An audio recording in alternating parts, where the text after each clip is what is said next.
So currently I'm in Houston, Texas for a conference called Drilling for Hydrogen. And I'll talk a little bit about why that is and what's exciting about it. Before then, I'm Paris. I'm the CEO, actually the founder of Eden. I did my PhD in the MIT Huawei Joint Program. Course 12, just graduated last year, and started this company actually while I was still a PhD student. And what we're developing is a technology to unlock subsurface resources.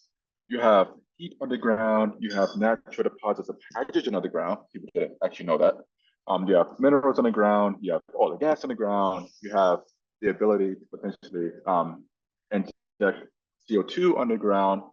But all of these things require a rock fracturing technology to allow you to access the subsurface.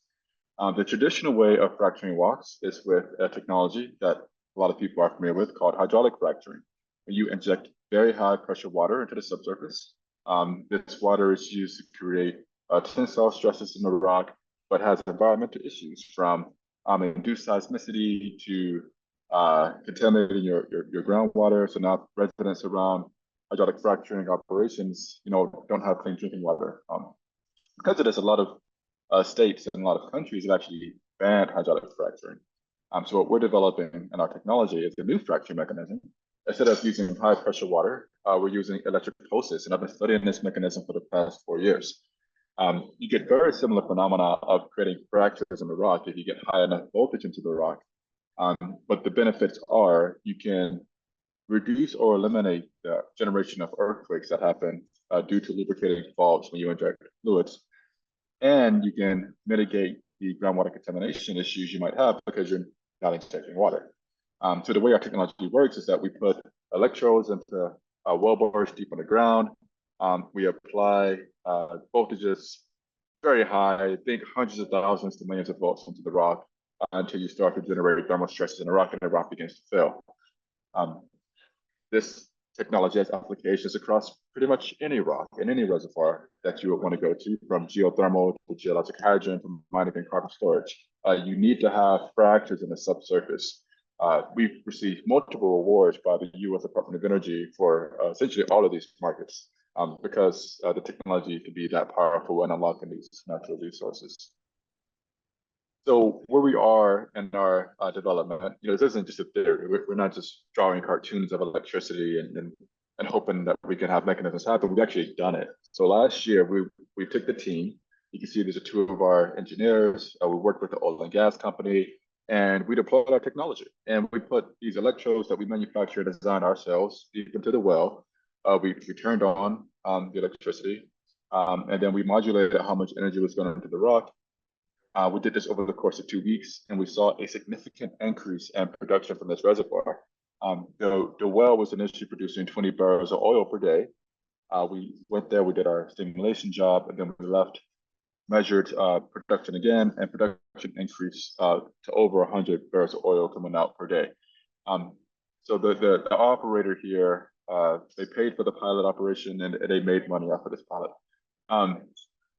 What was really unique about the deployment of the technology was that we did this. We increased production using 0 gallons of water. We did not inject a single drop of water into the subsurface while we were stimulating this reservoir. So we're very excited about the potential for the technology that's been proven in oil and gas reservoirs. So now we're looking at the technology in different geological reservoirs. So what we have coming up are additional projects with the sponsored by the DOE to do our technology for geothermal applications in granite in the US. We have customers in the Middle East and North Africa who are adopting our technology. Our company actually signed the world's first MOU for geologic hydrogen production. And we signed this with the Omani government last year.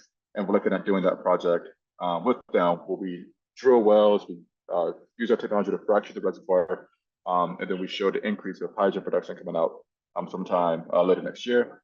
And we also have multiple contracts with mining companies who need to have their mines fracture in order for them to decrease the amount of energy required to then grind out the minerals from these rocks. And so we have a lot of really unique use cases all related to the energy transition for the technology. So what we're looking for are people who own wells. If you own wells or give access to or networks of people within mining, geologic hydrogen, geothermal, carbon storage, or traditional oil and gas, these are all markets that our technology can play in. So thanks. Thank you, Paris. Let me start with a question here. You talked a little bit about it, but where have you seen more traction? If you could expand a little on that. So the easiest thing for us to do is deploy an oil and gas well, just because the market is so big. So that's the biggest market, but we actually received the most traction in the mining industry. There have been a lot of innovation in mining companies who have these groups that are actively looking to sponsor startups to help them increase their mineral yield because their ores are degrading, and they have a really key role to play in the energy transition to provide critical minerals for solar, wind, and other kind of applications. So a lot of the traction recently has been in mining. Okay, thank you. And what is the energy requirement to create fractures in a lateral 3-kilometer? That's a great question. In our pilot, we consumed less than 100 megawatts of energy.